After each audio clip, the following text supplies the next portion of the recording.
We welcome those of you who have been watching the Miami-Pittsburgh and the Denver-Detroit games. The big story in the NFL today involves Walter Payton. At Soldier Field in Chicago, the Bears lead the Saints 13-7, courtesy of Payton's one-yard touchdown run late in the first half. Payton carried 15 times in the half for 64 yards. He needs 3 to pass Jim Brown, could get it on his first carry of the third quarter. The Bears in front by 6 at halftime. In the game many of you are watching, the Dolphins appear on their way to a record of 6-0. They have knocked David Woodley, the Steeler quarterback, out of the game. He's been replaced by Mark Malone. It's a homecoming for Dan Marino, the Dolphin quarterback who starred in his collegiate days at Pittsburgh. He's thrown 2 touchdown passes in the first half. This one to Bruce Hardy covering 3 yards, his 16th of the season. Now here's number 17. He leads the NFL in this category, of course. This will cover some 34 yards to another Dolphin tight end, Joe Rose. Then later in the first half, Bob Baumhauer, the defensive tackle, picked up a fumble, brought it back 30 yards for a touchdown. That's where they stand, 21-0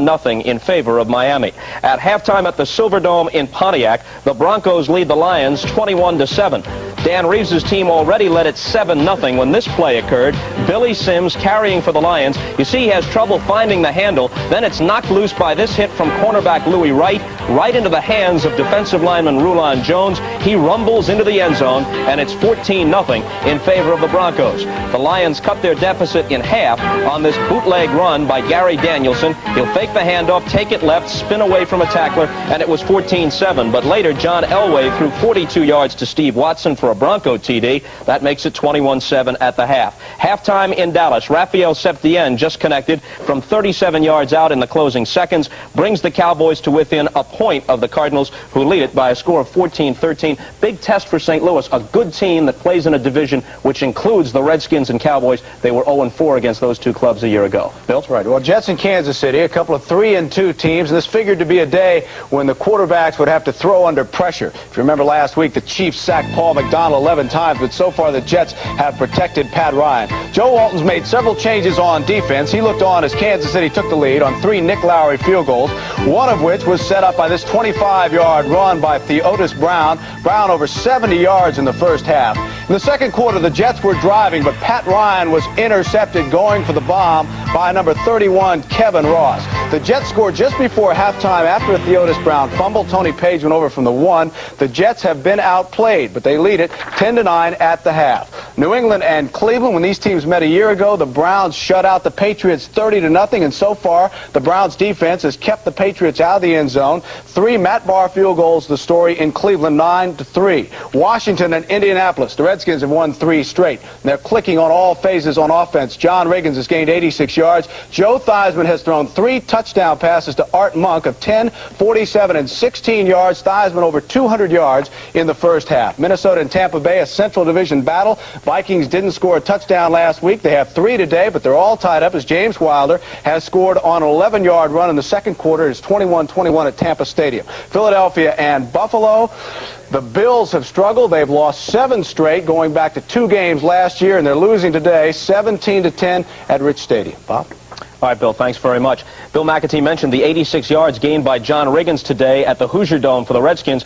If he can gain a total of 118, he needs 34 more, he'll pass a milestone of his own this afternoon. He'll become the 5th player in NFL history to go over 10,000 yards. We'll be back following these messages and a word from your local stations.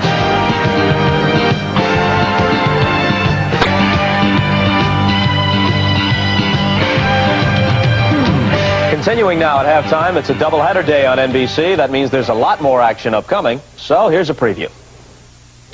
The late games today on NBC. Something's got to give in Cincinnati. Both the Bengals and the Oilers are 0-5. In our featured contests, a rematch of last year's AFC title game as the Seahawks take on the Raiders in L.A. Both clubs are 4-1 in the AFC West. That David Craig to Steve Largent connection is clicking for Seattle. This game shapes up as a great rivalry. Sure, you have to get fired up for the Raiders. Bottom line, they're world champs. You want to beat the best. I think the game plan is precise and diversified, whereas other teams, I don't think, take the time as Seattle does to prepare for us. Seattle's preparation has to include plenty of thought about the Raiders' secondary, including Mike Davis and, of course, Lester Hayes and Mike Haynes. Meanwhile, in Green Bay today, an aerial show could be on tap. Some of the great receivers in the game will be on display. Dan Fouts' targets include the acrobatic Wes Chandler and, of course, Kellen Winslow, while Lynn Dickey can throw to John Jefferson and James Lofton. That's what's coming up later today on NBC. All right, Ahmad, that Raiders-Seahawks game, the Seahawks have the type of defense which, when playing well, forces a lot of turnovers. I would think that would be one of the keys for them. They're going to have to take the ball away from the Raiders if they hope to win. You know, Bob, one of the strange things about it, and it makes no sense to me, Reggie McKenzie tells me the way you beat the Raiders is you dominate their defense. Now, they've got one of the biggest, strongest defenses in the league. But the way you do that is you got to run the ball. And that means Franco Harris has got to have a big day. Which he hasn't had all season long, nothing close to it. Played well last week, but he's going to have to play much better in order for them to win the game this week. All right, Ahmad, let's shift gears here a little bit, turning over to Pete Axtell. In Europe, they are several hours ahead of us, and one of Europe's biggest horse races has already been run today in Paris. Tell us about it. Yes, Bob, horsemen all over Europe point all year for the Prix de l'Arc de Triomphe at Longchamp, and it was held today 1.5 miles over deep turf, a true championship test. And let's go to Peter O'Sullivan's stretch call. As they swing for home now, it's Strawberry Road who's coming to take it up for Australia.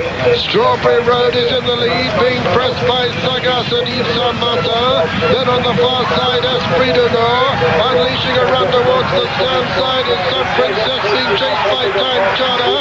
But it's Sagas who's coming to challenge Strawberry Road, with Northern Trick putting in a tremendous run. Sagas has come to take it up to Yves Saint Martin.